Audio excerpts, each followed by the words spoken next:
El dólar ha bajado en las últimas semanas. ¿Es esto bueno para la economía de nuestro país? Veamos.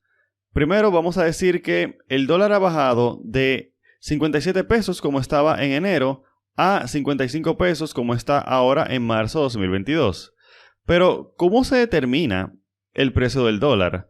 El precio del dólar se determina a través de la ley de oferta y demanda. Entonces lo que tenemos es que cuando los dólares abundan en nuestro país, pues su precio disminuye. Sin embargo, cuando los dólares escasean, pues su precio aumenta. Es decir que el precio del dólar no es algo que un funcionario puede simplemente determinar medalaganariamente, sino que se determina en base a la ley de oferta y demanda. Sin embargo, como podemos saber, los mercados son influenciables. Los gobiernos pueden realizar acciones para influenciar el precio del dólar. Entonces, ¿qué se ha hecho para que el precio del dólar se altere? Pues recordemos que a causa de la pandemia, en los años 2020 y 2021, en Estados Unidos, se inyectaron fuertes sumas de dinero para poder ayudar a la población. Además de esto, en nuestro país, República Dominicana, en el año 2021, ingresaron unos 34 mil millones de dólares por diversas razones como turismo, zonas francas, es decir, exportaciones y demás. Además de esto, es posible que el Banco Central esté inyectando dólares al sistema de nuevo para mantener la tasa del dólar a un precio un poquito más bajo. Así que entonces, por estas fuertes inyecciones de dólares, el dólar abunda y por tanto su precio ha disminuido.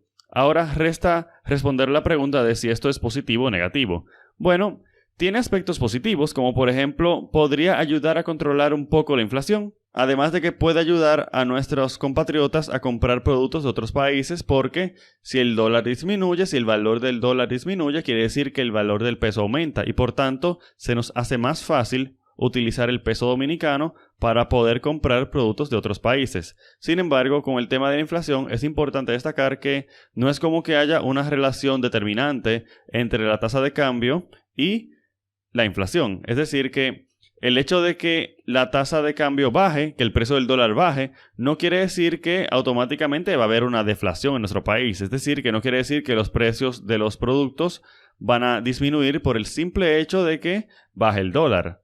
Aunque pueda haber cierta relación entre inflación y tasa del dólar, han habido periodos en nuestro país en los cuales el dólar aumenta y la inflación se mantiene moderada y han habido otros periodos en los cuales el dólar disminuye pero la inflación se dispara. Es decir que no hay una relación determinante entre tasa del dólar e inflación. Sin embargo, tenemos varios efectos negativos que esto puede tener, es decir, que la tasa del dólar puede tener. El primero es las remesas. Recordamos que las remesas se refieren a ese dinero que reciben las familias dominicanas de parte de otros dominicanos que emigraron al extranjero, consiguieron un trabajo y se pusieron a mandar dinero a nuestro país. Como el dólar vale menos ahora, entonces esas remesas valen menos y por tanto el poder adquisitivo de esas familias que reciben remesas se ha visto mermado. Además de esto, tenemos la afectación del turismo, ya que si el dólar vale menos quiere decir que el peso es más fuerte y por tanto el turista tiene que gastar más dinero para poder venir a nuestro país y disfrutar. Y dado esa situación es posible que el turista viaje a otros países donde se le haga más barato gastar su dinero, es decir que podríamos ver mermado los ingresos por turismo en nuestro país debido a la devaluación del dólar. Recordamos que el turismo representa más o menos un 10% del Producto Interno Bruto, por tanto, es un ingreso muy importante para nuestra economía.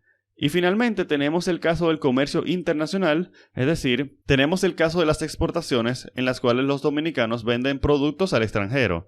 Esto se hace más difícil si el dólar vale menos, porque entonces el extranjero va a tener que gastar más para comprar los productos que ofertamos nosotros, lo cual puede entonces afectar los ingresos al país. Además de eso, tenemos el tema de que los dominicanos entonces podrían preferir consumir productos del extranjero, claro, porque si el peso vale más, entonces se le hace más barato a un dominicano comprar un producto extranjero e importarlo hacia acá. Pero entonces ese dinero que gastó el dominicano en una empresa extranjera no lo gastó en una empresa de aquí, de nuestro país, y por tanto el ingreso de esa empresa nacional se ve mermado y por tanto esto puede afectar a la empleomanía de nuestro país, lo que quiere decir que cuando el dólar disminuye, esto podría afectar también el desempleo en nuestro país. Por tanto, en conclusión, podríamos decir que, aunque pueden existir aspectos positivos relativos a la inflación con la tasa de cambio, esto no quiere decir que sea todo color de rosa, puesto que cuando el dólar baja quiere decir que el peso sube y por tanto se dificultan ciertas situaciones, como el tema de las remesas, el tema del comercio internacional y el tema del turismo. Así que es importante entender que no todo es color de rosa, no todo es bueno cuando el dólar baja. Sería mejor tener una situación en la cual podamos maximizar los ingresos del país, aunque eso signifique tener un peso un poquito devaluado. Gracias.